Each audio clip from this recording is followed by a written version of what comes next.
Ndewono ndị nke m, kedu ka unu mere? Anyị abịakwala n'ọzọ. Onye nke gị na-adịghị abụọ, Wellness and Beauty Culture Oriflame mmesobi. Biko kwa na ọkwa ụwa ka anyị ji ebe n'ụbọchị nke taata. Asị m nnọọ ka m nwere eke na-etu esi enye bụ akụkọ ụwa na ihe onyonyo telivishọn. Ka esi ekwuzi ya si no. Dịka o si wee gbatapụrụ.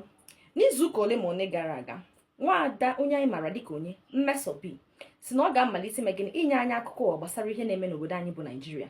Mana nke ebe ọ dị na nwute bụ na ya bụ akụkọ ụwa ga-abụ n'ọnụ Igbo. Ya bụ na ọ bụ na ide anụ asụsụ Igbo nsogbu dịkwana maka na ị ga-achọ ime gịnị onye ga-akọwara gị ma ọ bụ tapịa ya bụ asụsụ Igbo ka enwe ike ịghọta ya nke ọma.